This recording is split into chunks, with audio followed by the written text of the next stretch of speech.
So another case that I just thought was really interesting in the book was the case of Patrick. Right. So Patrick was I think you said he was a sports journalist, That's right. very gregarious guy, and he had this severe head injury as a result of a biking accident. And then he acquired some bizarre symptoms, like thinking that his wife was an imposter. Everybody he knew had been replaced by these imposters, and that he was already possibly dead and living in this kind of shadow realm. Yes. So that just sounds really strange.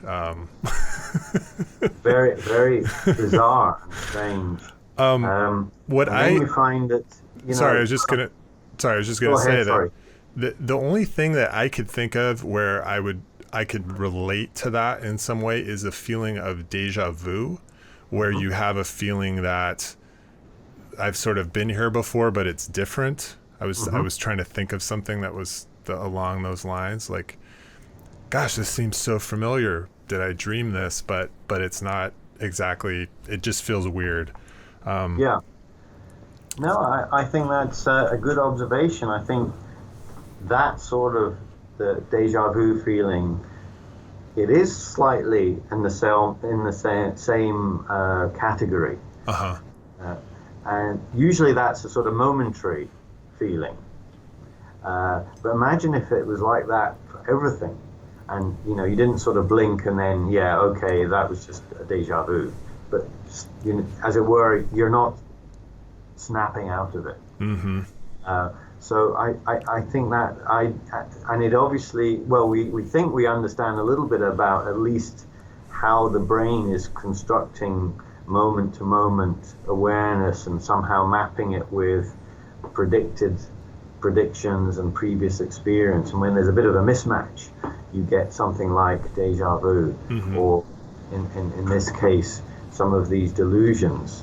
And that's one of the great things about neuropsychiatry, I think, is you have something like that seems so bizarre, so strange, and yet you find somebody described exactly that 100 years ago in Paris.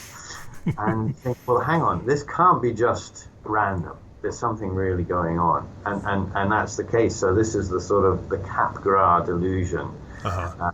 of being replaced or being in an alternative world. And can occur in all sorts of psychiatric disorders, but it does seem as though it's particularly likely to follow a brain injury.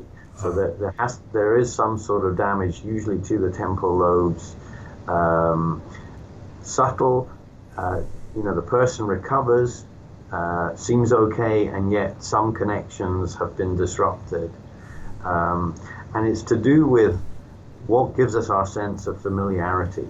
Mm. So we can see people, we can see a scene, we can say that we've seen them before or not, as in deja vu, but there's something usually that we get, this physiological sense that, yeah, that's somebody I recognize.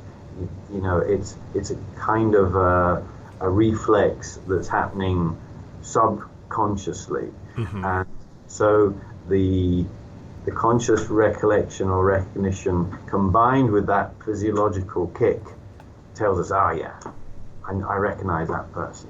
Mm-hmm. But without that, you can imagine that it's a very confusing situation. They look familiar, and yet I'm not getting that sense that that's familiar.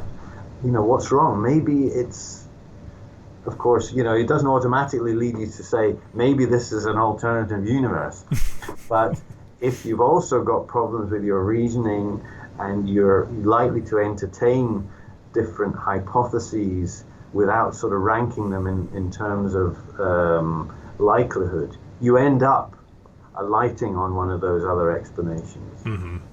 And so I believe you said in the book that, especially with other people, that it's an emotional feeling that we have towards other people, and it's like if that's missing, then it doesn't feel like that's the person that they're Yeah. supposed to be. It's like, why isn't that something inside is saying, why isn't that provoking that emotional response to Yes. this person? So this must not be the right person. That's such a weird way of looking at it. I think like we think, oh well, as long as that person has those features and we recognize them, but there's this emotional component that we're not even really aware of that's happening. And there's quite a lot of debate in the scientific literature about how that you need more than one hit. I think we can identify with this feeling of unfamiliarity, but making that extra leap to seeing, well, the person's a replacement, or we're in an alternative universe. It seems that you need a second hit to be able to generate those sorts of ideas and treat them as plausible. Mm-hmm. And that's probably is what's going on. You've got to have a sort of reasoning problem as well as this fundamental familiarity problem. But again, I think when you think of it from the biopsychosocial, this idea of alternates, doppelgangers, of different universes, it is quite a pervasive idea in the culture. There's been lots of books and films about that.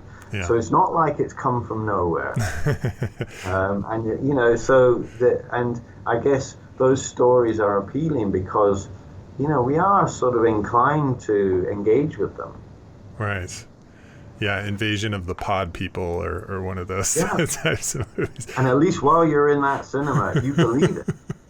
Well, they're so unsettling too, those types of stories. Like they really are. So you mentioned that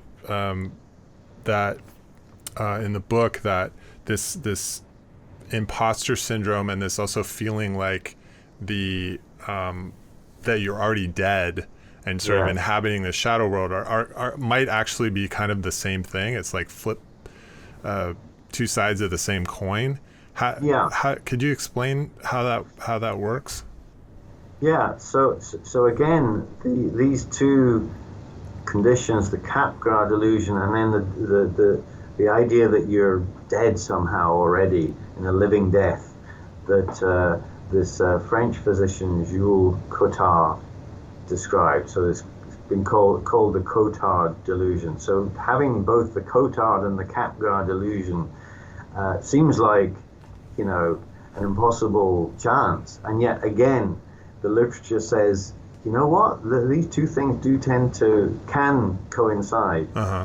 And so the idea is that you start off with this problem with feeling familiarity, but if your mindset is tuned to seeing threat in the outside world and sort of putting problems out there, your interpretation, your attempt to make sense of this is that the world has changed, that they're trying to play tricks on me, that they've done something to the world.